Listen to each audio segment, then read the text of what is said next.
imandan soňraky asyl sütülleň miri. İman getirdin, boynunda 5 wagt namaz ba. Hudaý Taalaň azamatynyň beraberine ýykylmak ba. Bir awwalana kana sallallahu aleyhi ve sellem iza hazabahu amrun salla. Rawahu al-imam Abu Dawud. Peygamberimiz sallallahu aleyhi ve sellem her wagt kynçylyga düşenne, dargy berenne, narahatysy arty berenne derrew namaz okuýanmış. Kynçylyga düşenne namaz okuýanmış. Ey mümin, ey musulman dogalla, ey imanly erkek ayal dogalla. Biz hemmemiz narahat wagtymyz bagşlan namazdan fawiýat. Hemmemiz şeýle. Namazdan sert bolýar. La hawla we la kuvvete illa billahil aliyyil azim. Dilime getirmäne gorkýan. Ay şulim narahatim diken men namazdan sert boldum dip oturuverýär. Nämen gurruňy be? Bula aýny Rasulullah'ın gurruňynyň tersi. Peygamberimiz iza hazabahu amrun salla. 5 wagt namazdan daşgary her wagt narahat bolanda namaza durýanmış. Allah'ın azamatynyň öwüne ýykylýanmışdyk. Hudaýa maňa ýüregime sowukluk, ýeňillik, rahatlyk ber diýipdi.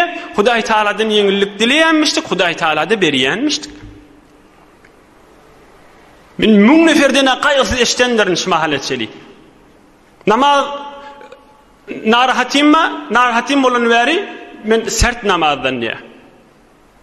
Okuyup da bilemek diye, ay barıp da bilemek diye, namazlığı ýerýän ýene ýygnaýan diye, näme manasy başlaň? O da 5 wagt namazı okuyamak diye. Allah Taala maňa inanýan bolsaňyz okuýun diýipdir Hudaý Taala. Oglan kefädäşi. Hudaýa inanýan bolsaňyz okuýmaly diýipdir.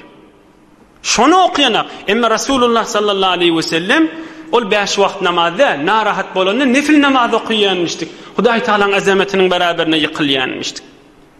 Taýinki Hudaý Taala hem oňa rahmat, kan-kandan sakinet, jaýyllyk dökerýäli, we hem derejesini artdyrar ýaly. Men kan wagt güýmemäýin. Namaz mawretde bir wagt kynçylyga düşer, dünýäň kynçylygydyr. Birinden azalyk hep, ýa enata, ýa ogulgyz, ýa irs, mal böleşmek, ya başka erhileyin arasında bir müşkilat bolýar, ya izdivaç hakkında, ya öýlenjek, ya imtihanatında, ya merdut bolupdyr, ya kabul bolupdyr, ya istihdamytynda, ya geçipdir, ya geçmändir. Allah'ın azamatynyň beraberine ýykylmak başga urrundur. Şoğullerde narahatimiz köfelli, şeytana meňdeş pikirli asyrşdy däminde okutmajak bolup. Gaýtam kan ýykylaýlan Allah'ın azamatynyň beraberine. İkincisi, 3 gurrun içinde tamam edin, kısaca etip geçeyin. Bir ayet-i kerime Allah'ın kelamı var. Euzu billahi mineşşeytanirracim. Fekalefe min ba'dihim halfun adaa'us salate. İnhan xud Kur'an-ı Kerim şi. Önkü peygamberlerin ümmeti, peygamberle dünýeden geçenden sonra adaa'us salate namazlarını zaýladylar, okuýmadylar. Ine xud Kur'an-ı Kerim. Bu ümmeti diýenaka. Önkü peygamberlerin izinnäki, önkü peygamberlerin ümmeti, peygamberle dünýeden geçdi, izinnäki namaz okuýmany, okuýsa bir jeňgele gitýän ýanak, derýa gitýän ýanak, hewesetse okuýar, hewesetse okuýanak. Ki keyfi kök bolsa okuyacak, keyfi kök bolmasa okuyacak ya. On namaz olmar on adi. Oham, şu ayet inenne Resulullah sallallahu aleyhi ve sellem iki ödünnen yaşaktırıp aydıptır. İnha okuyayım. Ya Cibril tadi'u ummeti as-salah. Yine aydıptır. Ya Cibril tadi'u ummeti as-salah. Gözünden yaşaktırıp ağlamaydıptır. Ey doğunum Cibril, min ummatumdanna la ilahe illallah Muhammed Resulullah diyenin içinde de namaz okuymacak bağmışı deyiptir. Bila Allah'ın kelama önkü ummeti aydiye, ey doğunum Cibril, min ummatumda da bolacakmışı deyip iki edek öwrüläwaydypdyr, ağlawaýdypdyr. Gözünden yaşaktırwaýdypdyr. Ey doğunum Cibril, min ummatumdanna la ilahe illallah Muhammed Resulullah diyen namaz okuýmayan boljakmy diýipdir, bağmışy zırat diýipdir. Ine Resulullah sallallahu aleyhi ve sellem canını yakıp şikefte aydıptır. Ol başka olqon gurrunla dursun. Ay men qalbim sap, qulağasın. Men qalbim sap, meger namaz okuymaktan maksat qalbin saflığı değil mi? Mena qalbim saf. O namaz okuyup berelle va yürekler näme belli de namaz okuyup berelle va hele yoğlan uşağı ninnanak namaz okuyup berelle va hele yoğlan uşağı hemmesi ondan narazi. Men namaz okuymanem menen oğlan uşağım razi dinanam razi doğullum razi ahlak muhim zat muhim dip özünü ağlayan adamla Hudaýyň azamatynyň beraberine yıkılmajak bolup owadan keplep çeferi sırap kefe oham ya meselen yeni bir özünü ağlayan urunlarının biri meger maksat musulmançılıktan camiye hizmet etmekte mi hava men o ders okuyacak namaz muhimdeki men ders okuyacak camiye hizmet edecek näme işgaly var men öňde imtihanatdan ma muhim zat aýanda da camiye hizmet edecek diýip näme yaltan ýerde her kılmagy namaz okuymagy owadan keplemäge sebep bolýar. Ya şu bahane bilen okuymasın, ya öýüniň howselesi yok, ya yaltan ya bizatlary ehemmiyeti yok, ya bir gurrunly ütmeye, ya Resulullah sallallahu aleyhi ve sellem ağlap yanqı kefe aydypdyr, ya müşkilatyň ba wagtynda biter Hudaý Taalaň azamatynyň beraberine yıkılmalmışdyk. Hulasa bu gurrunly gurugyny ilmeýän bolsa, Allah Taala olara bir ayet iyi beripdir, onu okuyan inşallah öz gurrunmyda geçeýli. Euzu billahi mineşşeytanirracim.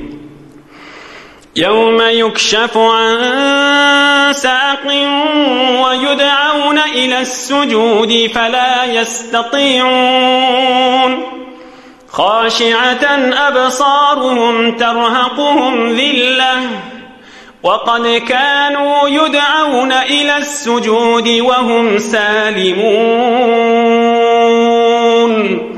فذرني ومن يكذب بهذا الحديث سنستدرجهم من حيث لا يعلمون. Beyik Allah'ın kelamı şey. Suriye kalem. Qulağasın näme diye tiki yıka manasını aydyp bereyin. Kıyamet gününe Allah Taala'nın azamaty yüze çıkıp aradan perdele ayrılıp bütün mahlukatla görünenne hut adamla secdeye yıkılacak. Odol şu dünyada namaz okuymayan adam yine hut Kur'an-ı Kerim şey. Odol dünyada Hudaýyň azamatına yıkılmayan adam yankı bahanalar bilen men yüreğim pek, men camiye hizmet etýän, men dersim kan, men bir zat edýän, men zindigiňe meger oglan uşağa halal çörek getirmellämi, men halal çörek ýygnap ben, şu yıkılmayan adamla fela yastati'un özüňiz ýal namazhana adamla şu kıyamatda hemmesi secdeye gitjekler. Hudaý Taalaň azamatynyň beraberine şonne yankı adamlaryň arkalar tahta ýanak bolup dik durjaklar. Şeýle secdeye gitjek boljaklar Hudaýyň azamatyna gaşyn başaracak gäle arkalar tahta boljak. Hut Kur'an-ı Kerim fela yastati'un secdeye gitjek bolanlaryň arkalar tahta boljak. Saf. Allah Taala näme diýär? Haşiaten absaruhum gözleri etekde utançly inni alem jahana namaz okuymayan belli dikdu. Gitjek bolýar başarana. Emma özüňiz ýal namaz okuýarlar hemmesi Allah Taalaň beýik azamatynyň beraberine secdede ýatýlar. Haşiaten absaruhum gözleri etekde terhaquhum zille üstlerini horluk basıp öti. Hey utançlyk boljak. İyi näme? Wa qad kanu yud'auna ila as-sujud. Hudaýa diýär. Men dünýede şolara namaz okuýun diýdim etmedile we hum salimun arkalar salimdi. Biller salimdi, diýdiler salimdi, el ayaklar salimdi, göz gulaklar salimdi, dili salimdi we sayrap dudi. Şonu okuymardylar, inni başar etjek diýile de başarmaýarlar. Men Hudaý inni ijade bermeýän arkalaryny takt etip koydum diýip aýtjak. Ine hut Allah'ın kelamı. Hiç kimin jaýy ýok. Wa qad kanu yud'auna ila as-sujud wa hum salimun. Salim wagtlaryny men secdedin diýemde etmediler.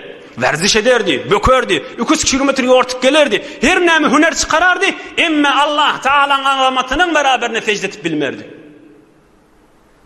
Hudaýyň azamatynyň beraberine ýykylyp bilmerdi. Kıyamet günü hemme kişi yıkılanna Bir başarman arka takta bolup duracak da gürrüň öwrelep durmaýyn. Yo, bu zatly kulağıma gelmeýär diýse, şowun kulağına geljek, ýöne oğun kulağına gelenin hey peýdasy ýokda. Hudaý Taala Qur'an-ı Kerimde açyk beýan etip goýupdyr. Kalp kör bolsa, kulağına bagly bolsa, näme etmeli onu? Hudaý